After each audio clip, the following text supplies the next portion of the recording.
Good morning, welcome back to my channel GS world group संदेश।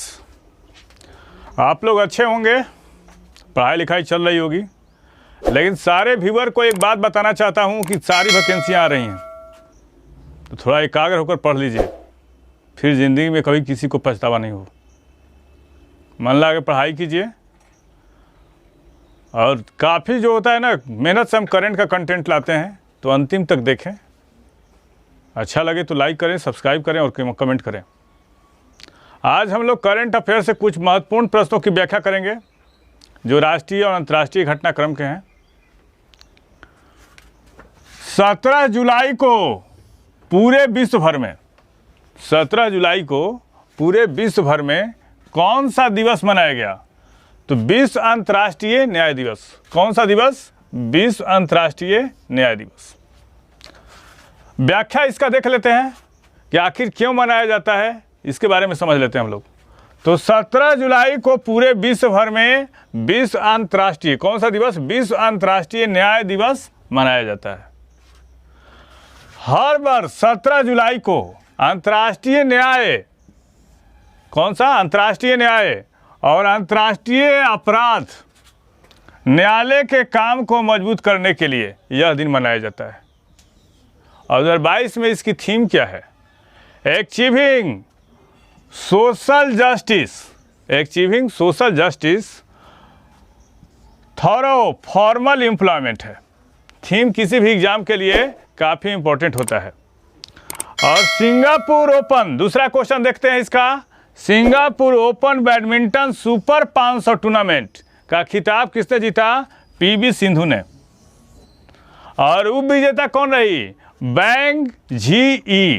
कौन? Bang झी रही। और 2 बार की ओलंपिक पदक विजेता, कितना? 2 बार के ओलंपिक पदक जीता भारत की पीवी सिंधु ने यह टूर्नामेंट जीता है। किस राज्य के मुख्यमंत्री ने पुलिस ऐप तथा EFIR सेवा का शुभारंभ किया है? उत्तराखंड के मुख्यमंत्री ने। और उत्तराखंड के बारे में हम लोग जान लेते हैं। राजधानी कहाँ है? देहरादून। और एक और राजधानी है, वो कहाँ है? गैसरेन है। जिले कितने हैं? 13 है। और भाषा कौन कौन सा है? हिंदी और संस्कृत। उसने, उत्तराखंड एक ऐसा राज्य है जिसने संस्कृत को द्वितीय भाषा के रूप में स्वीकार किया। और गठन कब हुआ था? 9 नवंबर 2000 को। और राज्यपाल कौन है? Lieutenant general Gurmeet Singh. विधानसभा सीट कितना है? 71। राज्यसभा सीट कितना है? 3। और लोकसभा सीट कितना है? 5 है। वहाँ पे कौन कौन से राष्ट्रीय उद्यान हैं उसके बारे में देख लेते हैं। तो जिम कॉर्बेट राष्ट्रीय उद्यान, पहले भारत का सबसे पहला राष्ट्रीय उद्यान है जिम कॉर्बेट राष्ट्रीय उद्यान। 1936 में स्थापना हुआ था जिम कॉर्बेट राष्ट्रीय उद्यान का। पहले इसको हेली नेशनल पार्क कहा जाता था। और जिम कॉर्बेट से कौन सी नदी बहती है? तो रामगंगा नदी बहती है, बार बार पूछता है एग्जाम में। फूलों की घाटी राष्ट्रीय उद्यान उत्तराखंड में। गोविंद राष्ट्रीय उद्यान उत्तराखंड। नंदा देवी राष्ट्रीय उद्यान उत्तराखंड। और राजा जी राष्ट्रीय उद्यान कहाँ है? उत्तराखंड में है। और आसन वन जीव अभयारण्य कहाँ है? ये भी उत्तराखंड में है। वहाँ पे कौन कौन से दर्रा हैं उत्तराखंड में, इसके बारे में देख लेते हैं हम लोग। तो माना, नीति, किंगली बिंगली दर्रा, लमलंग दर्रा, डंगली दर्रा, सलसला दर्रा और बालचूरा दर्रा कहाँ है? ये उत्तराखंड में है। निशानेबाजी विश्व कप की 50 मीटर 3 पोजीशंस स्पर्धा में स्वर्ण पदक किसने जीता है? तो स्वर्ण प्रताप सिंह तोमर ने जीता है। हाल ही में किस देश ने AGM 183 और ARRW नामक 2 हाइपर मिसाइलों का परीक्षण किया है? ये अमेरिका ने किया है। रूस यूक्रेन युद्ध के बीच, अभी रूस और यूक्रेन के बीच क्या है? युद्ध जारी है। रूस यूक्रेन युद्ध के बीच अमेरिका ने अलग अलग हाइपरसोनिक मिसाइलों का सफल परीक्षण किया। लेकिन कुछ दिन पहले ऐसा हुआ था कि इन दोनों मिसाइलों का जब परीक्षण किया था तो उसके टेस्ट जो हुए थे वो विफल भी हो गए थे। इन मिसाइलों को अमेरिकी हथियार निर्माता कंपनी लॉकहीड मार्टिन ने डिजाइन और डेवलप किया है। पूछेगा कि इन दोनों हथियारों को किसने डिजाइन किया है? तो लॉकहीड मार्टिन। अब पूछेगा लॉकहीड मार्टिन किस देश की कंपनी है? तो अमेरिका की कंपनी है। और ये टेस्ट कैलिफोर्निया के एडवर्ड्स एयरफोर्स बेस से उड़ान भरने के लिए B-52 बमवर्षक विमान के जरिए किया गया। अमेरिका के राष्ट्रपति कौन है भाई? Joe Biden. और विदेश मंत्री कौन है? Anthony Blinken. और अमेरिका का ब्लू ग्रास स्टेट केंटुकी। और पूरे अमेरिका और कनाडा में बहने वाली नदी कौन सी है? यानी संयुक्त राज्य अमेरिका के 31 राज्यों और कनाडा के 2 प्रांतों में बहने वाली नदी मिसिसिपी, मिसौरी। और ग्रेट लेक्स कौन कौन है अमेरिका में? सुपीरियर, हारून, मिशिगन, ओंटारियो और ईरी। और पूछता है ग्रेट लेक्स में कौन ऐसी है जो सिर्फ अमेरिका में है? तो वह है मिशिगन। खादी संस्थानों को डिजाइन और निर्देश देने के लिए खादी और ग्रामो उद्योग आयोग ने कौन सा पोर्टल लॉन्च किया है? तो नॉलेज पोर्टल लॉन्च किया है।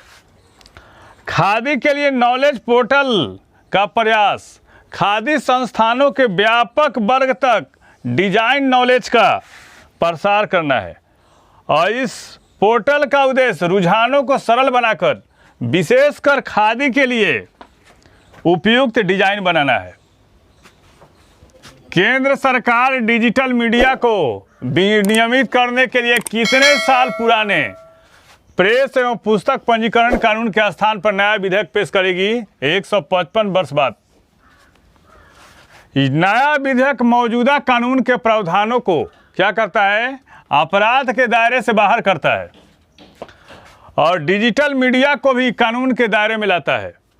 और इस बिल के साथ सरकार डिजिटल न्यूज को अखबारों के बराबर लाएगी। और यह विधेयक bill press and registration of books 1867 की जगह लेगा, जो भारत में समाचार पत्रों और प्रिंटिंग प्रेस को नियंत्रित करता है। 13वें उपराष्ट्रपति के पद के चुनाव में एनडीए के तरफ से उम्मीदवार कौन होंगे? जगदीप धनखड़। और विपक्ष से कौन? Margaret Alva. लंबी कूद स्पर्धा के फाइनल में पहुंचने वाले पहले पुरुष एथलीट कौन बन गए हैं? मुरली सी शंकर। और इससे पहले अंजू बॉबी जॉर्ज विश्व चैंपियनशिप में लंबी कूद फाइनल्स के लिए क्वालिफाई करने वाली पहली भारतीय थी। इससे पहले महिला में कौन? अंजू बॉबी जॉर्ज। और पुरुष में मुरली सी शंकर। नेशनल स्टॉक एक्सचेंज के एमडी या सीईओ कौन बने हैं? ये बने हैं आशीष कुमार चौहान। इन्होंने किसका स्थान लिया है? विक्रम लिमये का स्थान लेंगे। और इसका नेशनल स्टॉक एक्सचेंज का मुख्यालय कहाँ है? मुंबई। और स्थापना कब हुआ था? 1992 में। साइबर सुरक्षा सहयोग पर बिम्स्टेक विशेष समूह की बैठक 2022 में कहाँ आयोजित हुई? तो यह है बैंकॉक में। और बिम्स्टेक की स्थापना कब हुई थी? 1997 में। और बिम्स्टेक का मुख्यालय कहाँ है? बांग्लादेश की राजधानी ढाका में है। जुलाई 2022 में विश्व एथलेटिक्स चैंपियनशिप के 18वें संस्करण की मेजबानी कौन सा देश करेगा? तो यूएस। इस चैनल के माध्यम से सही विषयों का तथ्यपरक विश्लेषण किया जा रहा है।